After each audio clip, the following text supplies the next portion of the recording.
What's going on YouTube? I'm Rob Santinello and welcome back to the channel. So today, I'm going to tell you the main issues you need to look out for before you buy a Lexus GX 470. That way, it saves you a little moolah. Also, you want to look out for any leaks. So I'm actually dealing with one right now. While I've been filming this, you can see on the ground, I have some leaks.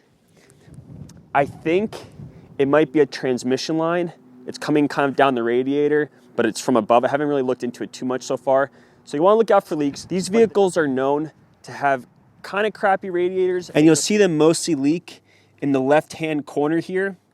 So the only way to really see it is by taking off this shroud, and you'll be able to see if it's leaking or not right up in the corner over here. But more importantly, that you need to look for if you're going to buy a GX 470 is to see if it's had the timing belt and water pump done. That is an expensive job. It's supposed to be done every 90,000 miles. So you should be able to see a sticker somewhere in here or somewhere over here stating that it's been done. Now, fortunately for me, although I don't have a sticker in the engine bay, I do have a service receipt from Lexus showing that the water pump and timing belt was done at 92,000 miles. I have 150,000 miles on now, so I'm pretty much good for another 30,000 miles before I have to worry about it. But that's really not a job you want to do, so try and find one that has a timing belt and water pump already done, or someone that's selling one for cheap enough where you can go and do it yourself. Next, you want to make sure that your CV bolt is not leaking. It's pretty common. So if you look, there's a band and it's securely on, so I have no problems with the CV boot on that side. So it's another thing that you should look out for. And if you don't find it soon enough, you might have to replace the CV axle joint. So these wheels are known to peel. It absolutely looks terrible. There's really no way around fixing these except for either sanding them off, painting them, plastic dipping.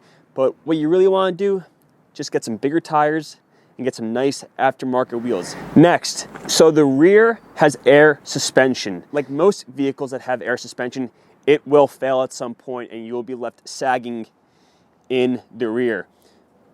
But that's not too bad of a thing, because once it does fail, that's when you put in a lift kit to get the vehicle off the ground and get some bigger tires in there for your off-roading. Also, like most body-on-frame vehicles, you want to make sure the frame is in good shape. If not, you might have to repair it, and no one wants to do that. So I'm in the Northeast. There's always going to be frame rust, but there's a difference between surface rust and rot. Fortunately for me, mine's actually in very nice shape. Looks really, really good. So there's no issues there. Now on the inside, you want to look at your leather seats. Are they cracked? Are they ripped? So mine are cracked, but they're not ripped. So nothing too bad. Look, it's 150,000 miles, so you're gonna have these issues. But as long as it's not ripped, you're pretty much good to go. And look, if they do rip, you can buy seat cover replacements just for the top that are leather, that just slip right over. So it's not a huge deal anyway. You want to see, are there any cracks in your wood? No, we're good there. Then, do you have any dash cracks? You'll usually start seeing them on the sides, all the way along here. Now I actually do have a dash crack in mine. You can see it right here. Now my car is a one owner. There was a recall to fix the dash cracks, so I don't know why the previous owner did not do it unless it formed afterwards. But these will start working their way around up top. So at some point, I'm either going to have to replace the dash, which I hear is a very arduous job, or I'm going to have to order a dash cover. There are some pretty good dash covers out there for about $300. But for right now, I don't really see this as a huge problem. It really doesn't look that bad. They're pretty skinny cracks. Now, another thing that a lot of people talk about is this navigation and dash system. So you'll see a lot of people say, hey, don't buy the ones that have these systems, because if they break, then you're gonna have a problem. Now, what's the problem? Your climate is controlled from up here. So the direction, the speed, so it's all controlled from this system. So if it dies, you're gonna have a little bit of an issue selecting where you want your heat to go and how high you want it. Another thing is you want to make sure that your center diff is locking. Most of the times, if the center diff doesn't lock, it's because it hasn't been used in a very, very long time.